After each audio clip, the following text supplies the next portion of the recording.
All right, guys, today we are on the south side of Chicago, Archer location, Home Run Inn. We're greeted today by Dan Costello, Home Run Inn. Dan, every slice has a story.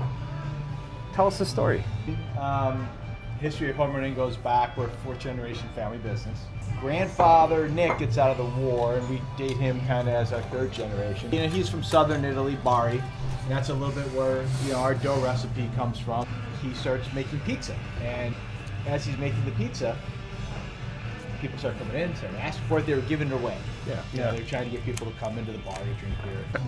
They became a pizzeria in 1947. Okay. So probably somewhere around 1945, 1946, they're giving this away. In 1947, they say, hey, let's sell this. My uncle comes on board in the 70s, starts expanding the restaurant. In the 80s, expands again. Frozen pizza starts popping up. My uncle was the one who really had the vision for taking this pizza as we see it in the restaurants and figuring out how to take, how do you replicate this process for frozen pizza? And clearly one of the first Tavern Style pizzas in Chicago for the time, right? Yeah, 1947, That's amazing. We were certainly one of the very, very first pizzerias in Chicago. Yeah. But we know there was probably just 2 or 3 pizzerias at that time in the city. You mentioned Bari. Our family's from Bari too. So there's a connection between the pizza recipe and like a Barese style kind of. Yeah, that's where they all originated from. That's amazing. And this hasn't changed. This is exactly this is the same pizza I was biting into when I was, a 10-year-old. Is it hot? Oh, it's fantastic. Dan actually rolled up his sleeves and he actually got in there to make the pizzas. So we just want to say he still got it. There you go. Dan, pizza's this is more than just a profession for you. This is literally your family. Well, we're very proud of it, and my generation, we take it very seriously. We take it as a responsibility to make sure that we're doing what our grandparents, what their vision was, feeding people, taking care of people, taking care of our employees. Coming out of the Depression, he was always worried about growth and about expansion. My uncle, I would say, was really more the visionary how to grow this thing. So, Yeah, it's not par-bake factors into that too, right? Was he one of the first people to do par-bake pizza? Because that's kind of a really important addition. Our frozen pizza, one of the things if you notice, ours is one of the very few that are actually par-baked. Mm-hmm. Like when I mean par-baked, the cheese has been melted, it's gone through. Yeah. It's essentially 3/4 of the way done. You just have to finish it at home. Mm-hmm. Most other frozen pizzas, they take a crust, they'll take sauce, they'll put a frozen sausage on it. I individually quick frozen, so it's already a pre-cooked sausage. They'll put cheese on it, and they'll just put it together and they'll freeze it like that, and then you bake it. Where ours is going to be, we're going to take the dough, we're going to hot press it, we're going to put on our sauce, we're going to put our sausage on, we're going to put our cheese on, and then we're going to bake it. And we're going to bake it till it's 160 degrees, and we're going to stop, par-baked. Yeah. Okay? So the way that came about was in the restaurants, probably about in the 50s, a gentleman had come in and was a customer and asked for 10 of these. And he asked, can you make 10 of these? And back then, he said, just make it 10 inches. Yeah. He said, but bake it halfway. So we did it, and when the guy came in to pick the pizzas up, my grandfather asked him, hey, why halfway? Why not all the way? Yeah. And the guy said, he goes, well, I go to Wisconsin, I go to the lake for the summer, and I love your pizza, and I want one a week. I'm going to be there for 10 weeks. I don't want to be alone. alone. I can fit 10 of them in my ice box. So that's why he wanted 10-inch, because that would fit in an ice box. Oh, it's perfect. And so we wrapped them up with foil. I don't know, I wasn't there, but we wrapped them up with foil, and the guy took them, and that's amazing. So then the story is, we were just talking about Frank DeCaro, who was one of our old bartenders, and he said, hey, I got an idea. How about you make 10 or 12 of these, and on my way home, I'll stop by the corner grocery store. I'll drop them off there, see if they can sell them. If they can sell them, on my way back, I'll pick up the money. Yeah. So my uncle kind of jokes, but he's like, that was our first distributor. So he would actually... Who was doing that? Nobody was doing that. Nobody was doing that. So he would take, 10, 12 pizzas, walk down to the corner grocery store on his way home at night, drop them off, and then on his way back, I don't know if he did it every day or once a week, he'd stop in, see if they sold, he'd pick up the money, and then and that was kind of how we got in the frozen pizza business. So my uncle, I think the impact of that though was he was at that time young, but then as in the 50s and 60s he sees this going on, he's like, all right, this par baking thing is how you make a frozen pizza. So probably he started thinking, he's like, restaurants, frozen. He's like, I think there's something here with frozen. Yeah. You got to. And then he was like, but I want to make it like we make it in the restaurants. And the par baking aspect of it is very important. That's what helps us stand out on the frozen side. Yeah. A lot of the people we compete with, they don't have restaurants. They're just, it's like, it's a Nestle or it's a Schwann's. They're not fourth generation family run. So I would say, people would always ask my uncle, like, why did you make it this way? He goes, I didn't know how else would you do it? This is how we stumble upon great ideas. So I think that's where it becomes a very authentic Chicago-style pizza experience that you can get in the future. And and it was very intentional the way he wanted to make it. I don't think he knew it was going to take off the way it did. Yeah. But he knew if we're going to do it, it has to be the way we make it in the restaurant. He had a vision. Yeah.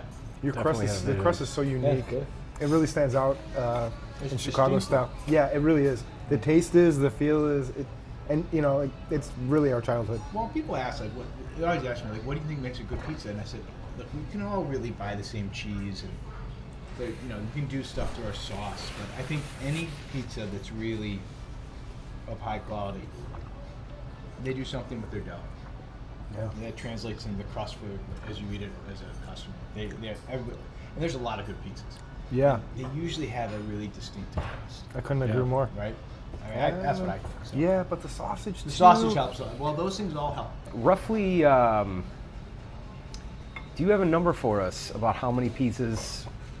This is more of a fun question to ask, but how many pizzas would you say that throughout your Home Run Inn locations, between in the restaurants and the commissary, the frozen too. The frozens. Roughly, how many pieces would you say you pies a year? sling out? A couple million? About That's probably about 24 million. 24 million. In 1 year. I guess I was way off. 24 million pizzas in a year. That is amazing. 24 million pizzas a year, feeding families and making memories. That's incredible. That's great. That's a great business model that you're carrying on here. Yeah, I mean, we enjoy doing it. Dan, what is Chicago style pizza? Burning question. Well, I think what it is, and I think there's history to this, and there's probably numbers to this that I don't have ready for you. But it's this. It's a thin pizza. It is this, yeah, for sure. Whether you want to call it tavern thin, like tavern thin is more I would say is the modern name of Chicago style thin pizza. When I grew up, we didn't call it tavern. Right, thin. I've heard you We say called that. I agree. Chicago thin. Just call it pizza, actually. just We're just call going it to get a pizza. Now, Right? credit the guys in the deep dish part of the business. I think they've done an awesome job in terms of marketing and positioning what people outside of Chicago would consider to be Chicago In style. fact. So, is it deep dish? I mean, there's more Chicago style tavern thin pizza sold in the city of Chicago on a daily basis than there's deep dish. Huge. Wow. I just Per capita. I mean, Yeah. huge number. There's a huge every dis- deep dish guy has to put on a thin pizza on their menu. Not every thin guy puts a deep dish pizza. Well on their said. That's That's a a good very point. good point. And there's probably 10 thin pizzerias for every one deep dish pizza. I mean, you could just numbers. I mean, look, and that's not taking anything away. There's a lot of credit for the deep dish guys. They've done a great job. Yeah. I mean, going back to that lineage and that history. It's a little more dated though. I mean, those guys came on in the 70s. Yeah. You seem to have a pretty good relationship with some of the guys who were sitting on the stage with you at Pizza City Fun. Oh yeah, I think it's really a friendly community. Yeah. We're close with. Who's on this? We're close to like Mark Malnati from Malnati's. Oh, yeah? Yep. I love Joe Aurelio. Joe That's Aurelio is a good friend. Uh-huh. Then on stage was Rich Labriola. Uh-huh. Got a lot of respect for Rich. Yeah. Especially, I mean, he's what he's done as a baker, and then what he then comes into the pizza space. Yeah. And his pizzas are fantastic. So. Yeah. Do you all Yeah. do you commiserate as like industry people together? Or do you At times. do a lot of stuff together in that sense? I wouldn't say we do a lot of stuff together. I think that's more just because everybody's busy with trying to grow their own brand. Yeah, for sure. But there was we did some collaborations. We've done a collaboration in the past with Malnati's. That was a promotion I think we did with the Cubs. That's It was great. called Through Thick and Thin. It was That's kinda great. Fun. We did one with Joe Aurelio. We did a charitable event trying to support troops, and we donated pizzas together. Fantastic. So, like those type of things we collaborate. That's great. In that vein, Chicago, we like to say Chicago's second city to none. Yeah. We think second city is a stupid nickname, actually, but the debate is traditionally deep dish or tavern. As Steve Dolinsky likes to point out in his books, though, we're an umbrella city. We've got a lot of other representation here. What is the industry? What are your personal thoughts on the sort of umbrella nature of Chicago and the fact that we kind of do it all here? Well, I think it speaks to the. I think it speaks to kind of the culinary talent in Chicago. People can. We have a lot of talent in the city. I think we have a lot of people that are tapped into to bring a unique experience. So they can take a tavern pizza and they can put a twist on it, and they can take a deep dish pizza. I think it's great. To have that type of choice, and it's really coming from a very passionate, talented group of people. Absolutely. So, the skills there. Do you feel that in the community that something special is happening right now in Chicago pizza? I think I'll say Chicago pizza. I'll say Chicago food landscape. Yeah. 9 out of the last 10 years we're number one on Condé Nast, which is a New York publication. But there you go. That's what I think, the Chicago culinary landscape, and I think it's we're proud to be part of it. I think it's a tough landscape from the standpoint it's really competitive because there's a lot of people doing really cool things. Couldn't agree more. Really innovative things. Couldn't agree more. Always has been the case, right? And it seems like it's just going to keep going, too. Yeah, I don't think it's stopping. I don't think it's going to stop either. I don't think it's stopping. Yeah. Right. Dan, before I forget, I wanted to ask you about your ovens back there. Yeah. That is probably one of the most industrial grade ovens that we've seen. It's not your typical step deck oven, your folds oven that we see. Was that by design? If each location that you open up, you obviously learn a little bit more what not to do, what to do. Right. So people ask what's changed. One thing I would say was changed is oven technology has changed over the years. Right? Yeah. A lot of the ovens that a lot of the old pizzerias, those companies aren't even around anymore. Right. If you're getting one, it's a 100-year-old oven. Yeah. Right? Yeah.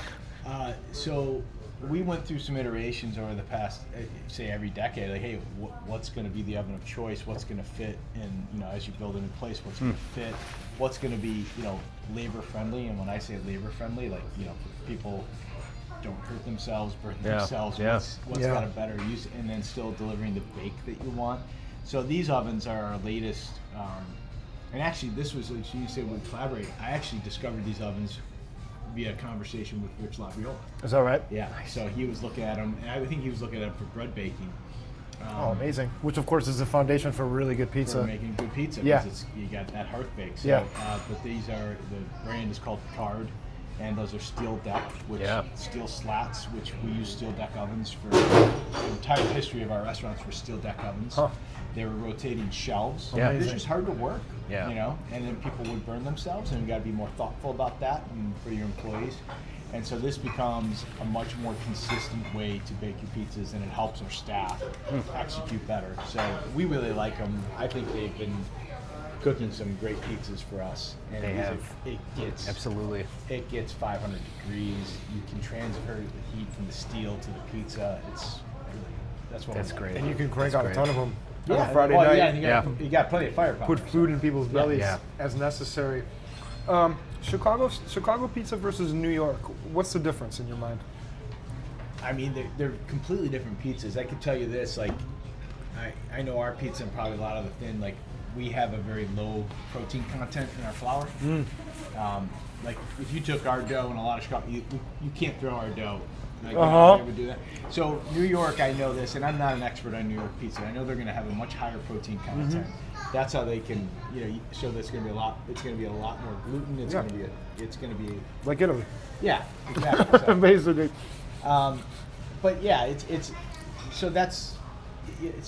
a completely different style, and it's in its own right. It's very good. Obviously, there's a couple million people eating that every day. They love it, so for I sure. think Yeah, Italy and New York. It's one pizza. But I don't know how our styles have certainly diverged, right? So as they do through many parts of the country. Unquestionably. Do you want to ask Dan, about the. Do you want to broach the topic of National Pizza? Tomorrow's National Tavern saw Style that. Pizza Day. Did I say that right? National Tavern Style Pizza Day. I think actually our marketing team was very instrumental in getting that established. All right. So Yeah. you talk about that too if you want. So a couple of years ago, we were doing some work on brand. We were talking about this. My cousin Gina and her team, and I want to be thoughtful to everybody out there in the world. But she took some leadership and said, "Hey, look, I think we should have if there can be a National Tight Ends Day for the NFL. I think we should have a National Unquestionably. Tavern Style Pizza Day." So how new is this then? This is how I think recent? it's only maybe the third year. Really? Yeah, I think it's really fresh. So we have a promotion going on tomorrow at our restaurants. I think there's a $13.99 price point for a nice big pizza. Yeah, we saw Wow. that. We saw who was it? Do you forward the? Yeah. That was something we wanted to ask you about, as a matter Yeah, of fact. so that's one of the promotions coming up. And then Gina will soon be on the radio, or she'll be PRing this all day tomorrow. All right. Yeah. Yeah, but we're excited about it. Look, I think it's a way for Chicago Thin to kind of say, hey, Here we are. here we are, and this is what people eat on a daily basis. Yeah. So, yeah. Well, that's what we're trying to do Yeah. here too. We're trying to Yeah. get that message Absolutely. out. Yeah. One city, two styles at its core. One city, all styles, right? Yeah, bring it to the forefront. Yeah, couldn't agree more. We hit all the major topics. Did you have anything else you wanted to ask Dan before we? wrap No, it up? I just wanted to comment, Dan. This is this has been really fun. This Home Run Inn has been, like I said, has been a family tradition for us since I was a little kid. you were born? Our father had his retirement party with you guys. My daughter had we had our You sure baby did. shower. Oh my gosh, we sure did. So it's a real honor to great. sit here Whose with you. birthday? Thank you very I much. appreciate it. Yeah, Thank we you. brought- It's awesome to meet you. Home Run Yeah. Inn brought the family together Yeah. for Phoebe's birthday There you go. in Westchester. A Where was ton that? of times. I mean, how many times this have is we? great. Yeah. Thank you so much. Awesome. Dan's a fellow Southsider too, so we gotta mention we're all sort of from the same neighborhood. There you go. A couple more questions. Yeah. I was going to ask you. Did I already ask you what's the difference between Southside pizza and the rest of the city? It's distinct, right? Oh, yeah. I mean, look from a south side perspective, it feels like the north side had the more deep dish. Heavy, Yeah, don't you think, it kind of right? does feel like north Yeah. and south is that line. That And line. it's probably because, look, I think on the deep dish side, like Lou Malnati's has done such a great job at growing their brand. And they're Number one in the country according to Yelp, right? Yelp said they're the best Yeah, I mean, and pizza they're- food chain they're- delivery. Where they started, Lincolnwood, which to me that's north. I don't know if they. Oh, 100%. Right? It's- 100%. Yeah. Yeah. But I think on the south side, like we're very, you got Home Run Inn, you got Aurelio's, you got, Fox's Pizza in McQuan. Yeah. We're all very traditional. Then not That's a to good say there's not point. deep dish guys on the south, but it seems like as you went north, that's where you start getting a little bit more of that Yeah. style would come and play more. I'm not sure why the geography broke out that way, but Is the sauce sweeter too? Do you have a? What's the? I don't think we have a sweet sauce, but I think there's some guys in the south that have some pretty. I gotta sweet say, you sauce. don't have a really sweet sauce here. Yeah, but I like Palermo's is sweet. Yeah. Right. Aurelio's is sweet. Yeah, yeah. Sure. Rosati's is really Rosati's sweet. is really sweet. And I don't know them as well. I think they have even some different formula. Like they have, they're owned a little differently between those locations. But yeah, they're definitely sweeter. Yeah. I want to ask you about your food inspirations coming up in this area. What pizza places maybe did you grow up? Even stuff that's not around anymore. Like Yeah. we see Just the Pizza. It's not here anymore. Yeah. What sorts of pizza places, and then what kind of food in general? Like what sorts of cuisines? What sort of restaurants did you love eating as a kid? Yeah. Well, I grew up in Oakland, right? So I wasn't allowed to have another pizza. Yeah, there you go. The only way I get other pizzas is when I'm, playing Little League Is that right? in hometown, and we'd have coaches, and you can't go from 79th Street to 31st Street. You can't go against the No. family. So you know where you go. And You then go to back. Vito and Nick's. Yeah, for sure. Yeah, and I Or love Vito. Angie's or something like Yeah, that. Angie's were Yeah. there, Vito and Nick's, Baracco's. Yeah. So especially as I get into high school and you're hanging out with friends and you'd go in the neighborhood, and I had friends like in the Holy Redeemer neighborhood, well right there Yeah. was Baracco's. Been hearing a lot about Baracos. We got to get in there. Yeah. That's Yeah, that's a place that a Baracco's lot of Great. people give And a I lot think, of. You know, and another big one for us from Oak Pond that I really liked and still do, and my parents still go there occasionally, which was where we'd go to eat a lot, would be Palermo's on 95th Street. Yeah. And they have a sweet sauce, but a really good thin crust pizza. I used to, and again, I don't live there anymore, but I used to eat that. Like if I home run in, Palermo's, Vito and Nick's, occasionally Angie's. Yeah. And I would say Baracos. Those were kind of like the ones that I got to experience a lot. That's formative. I really enjoyed it. How often do you eat deep dish pizza? Not very often. How many? My wife kind of likes it, so I'd say this: maybe once every 2 months, she'll say, "Hey, we gotta have a deep dish night." Small percentage out of the year. Yeah. Yeah. Versus our pizza, we probably eat once a week, maybe once every other week. I was going to ask you that, how often you have it. Yeah, probably. We had it this weekend, so maybe we'll offer it. But if we're not having a pizza from the restaurant, we're probably cooking a frozen pizza. Do you eat less than you did a few years ago? Because I seem to remember you on Forktails. I seem to remember hearing you say that you were pretty much eating it every day, or almost every day. Well, yeah, I'm eating it less now. Yeah, I had to lose a little weight. So being in our 50s, right? Yeah, being in our 50s. But I appreciate the protein content I get out of it. Yeah, So there you go. Fantastic. Let's see here. Can we get you to say a couple slogans for us? We got a couple slogans that we're particularly proud of. One of them is "Trust in the crust," and we'll just kind of clip that into the end of the. Yeah. You want to look at the camera and say "Trust in the crust"? Sure. Trust in the crust. How about "Second city to none"? Second city to none. This is so great. This was great. Do you have any questions that we should throw into the mix? I guess I want to say on camera, because we were really looking forward to this episode. This is honestly a good part of the reason why Pizzatown exists, and I want to say on 100% serious level, the fact that our grandfather, who owned a pharmacy on 26th and Ridgeland growing up, that your grandfather used to go to as a patron, there was a special connection. Always with home running, going to eat there, bringing it home for every Saturday we go to Nana and Papa's house. I mean, it was always home running. So I can't we can't underestimate the importance of this place and the connection I appreciate that we it. have, and we're so glad that you let us in here. And told really. us your story, Great Dan. meeting you down at this. Thank you so much. Fest and, Dan, you are a true genius at your trade. Go Irish! No, I that's don't know another about thing. that. You I got definitely. some people who disagree. Well, shame on those people. Can you look into the camera and just to wrap up, tell us anything you want to tell us about your locations, social media, contacts, etc. All right, so 6 Chicagoland locations. We're sitting here on Archer Avenue in the Garfield Ridge neighborhood. We're still over in Little Village, which our original location's at, so visit us there. Down in Beverly, nice little store out in Hillside, right off of 290 in Manheim. Then a West Suburban stores out in Bolingbrook and Darien. And everybody would love to see everybody come in, especially don't forget tomorrow, National Tavern Style Pizza Day. Will be a fun day, great promotion. And then, social media, Facebook, Instagram. You're all on the major TikTok, stuff. However you want to. Don't forget if you're coming through Midway Airport to stop and grab a thank slice, right? Yeah, we have a place in Midway, and we have three smaller stores in the O'Hare now. We're in the C concourse. Wow. We're in B, little slice shops. Yeah. In O'Hare, so you can get a slice fantastic. or Just what you need. pizza. Just what in you Midway, need. you can sit down at a bar and have a beer, have your pizza. It'd be great. It's a uniquely Southside experience. Yeah. I just came up with one more question. Don't forget too, we got your parents.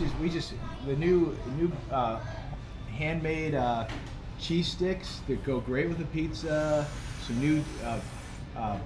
We're making our own boneless chicken wings. Oh yeah. We're breading our own wings. Home Run Inn is a heck of a lot more than just pizza. Things. Beyond the pizza, we always say there's really no reason for people to come here and us open up a bag of whatever frozen stuff. We actually make everything now. Make it from scratch. Is every location this beautiful and user friendly too? Like the bar is fantastic here. This is such a great family restaurant. This place we wanted to kind of reconnect with 31st Street and make it a really cozy tavern. So we just redid this one about 3 months ago. We're doing our Darien store next. All right. So we're gonna have to go one at a time. Yeah. 31st blew me away when I was there. Yeah. 31st Street's great, but we wanted to really warm it up and get back with the Tiffany lamps that we had back in the 70s. That's literally the first thing that I noticed, and I told them when when we walked in here, Yeah. Dan. So Get a you little hit it on darker. the. You I'm hit so it on glad the you head. said that out loud. Yeah, you know, we got a little bit where we were trying to make everything brighter and feel, but it was like, you know what, it's great, but it's like we wanted to revisit this feel. We even put some of the old arcade games in. Oh boy, So you that was play my favorite Pac-Man thing. and Yeah. pinball and you know. Well, you were probably like a few years, because I think you were slinging pizzas from an early age. I was probably out in the lobby playing video games And before you came along. So I think over the next year or two, you'll kind of see all the stores kind of, getting a facelift and kind of reconnecting with the past and getting games in for kids Yeah. and some, that connection to what we used to be. Wow. Just from the look and feel, like you're trying the whole thing together, not just the food. But I like, love hey, that you're let's get doing the that. I whole love that you're doing experience. that. Yeah. Thank you so much for keeping it traditional. Yeah. Guys, Guys- say something about the buffets. Oh, so the lunch buffet on Fridays, we have it on Fridays. So it went away during COVID. COVID knocked a lot of things out, and we wanted to bring it back. So we brought it back on Fridays just to make sure that people wanted it again. And so the Archer store, the 31st Street store, and the Darien store Yeah. are all doing it on Fridays again. That's pizza, salads, chicken, There's soups, desserts, there's desserts, all kinds of stuff. It's really, Fries. really good. Guys, really There's- great. There's no question about it. If you guys are looking to make the pizza pilgrimage, you have to stop here, unquestioned. No question.